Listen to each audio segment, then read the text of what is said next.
అతిగా ఆలోచించడం అంటే ఓవర్ థింకింగ్. ఇది మనసును అదుపు తప్పించే ఒక అలవాటు. భవిష్యత్తు గురించి ఆందోళన చెందడం, గతంలో జరిగిన వాటి గురించి పదే పదే మదనపడటం, చిన్న విషయాలను సైతం అతిగా విశ్లేషించడం, ఇలాంటివన్నీ అతిగా ఆలోచించడంలో భాగం. ఇలాంటి మానసిక స్థితి నుంచి బయటపడటానికి భగవద్గీత ఎంతో లోతైన జ్ఞానాన్ని అందిస్తుంది. ముఖ్యంగా భగవద్గీత అందించిన 5 సూత్రాలు పాటించినట్లయితే ఓవర్ థింకింగ్ సమస్య నుంచి ఈజీగా బయటపడవచ్చు. అవేమిటో ఇప్పుడు చూద్దాం. కర్తవ్యంపై దృష్టి పెట్టడం, ఫలితాలపై కాదు. దీని అర్థం నీకు కర్మ చేయడం మీదే మాత్రమే అధికారం. దాని ఫలితం ఎలా వస్తుందనే దానిపై ఫోకస్ చేయకూడదని అర్థం.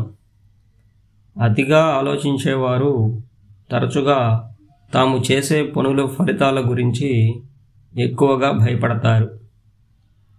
భగవద్గీత కర్మ చేయమని, ఆ కర్మను నిస్వార్థంగా ఫలాపేక్ష లేకుండా చేయమని బోధిస్తుంది. ఫలితం గురించి చింతించకుండా మీ కర్తవ్యాన్ని నిర్వర్తించడం ద్వారా మనసు ప్రశాంతంగా ఉంటుంది.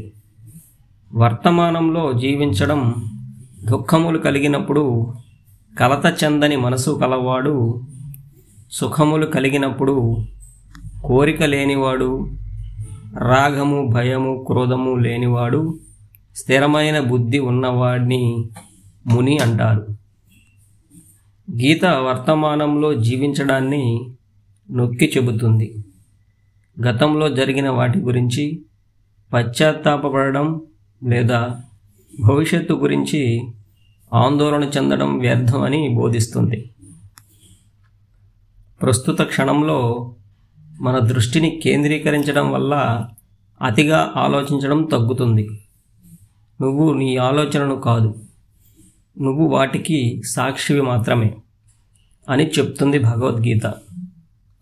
గీతలో శ్రీకృష్ణుడు మనసులో కలిగే ఆలోచనలు మన నిజస్వరూపం కాదని బోధిస్తాడు. ఆలోచనలు కేవలం మనసుకు చెందిన క్రియలు మాత్రమే. వాటిని గమనించే వాడివి నీవు. వాటితో నిన్ను నువ్వు గుర్తుంచుకోనప్పుడు అవి నీపై ప్రభావం చూపలేవు. మనసులో వచ్చే ప్రతికూల ఆలోచనల నుంచి దూరం పాటించడం ద్వారా వాటి ప్రభావం తగ్గుతుంది. ఇంద్రియ నిగ్రహం, మనోనిగ్రహం అలవర్చుకోవాలి. భగవద్గీత ఆత్మ సంయమనానికి ప్రాధాన్యత ఇస్తుంది. ఇంద్రియాలను, మనసును అదుపులో ఉంచుకోవడం అతిగా ఆలోచించడాన్ని తగ్గిస్తుంది.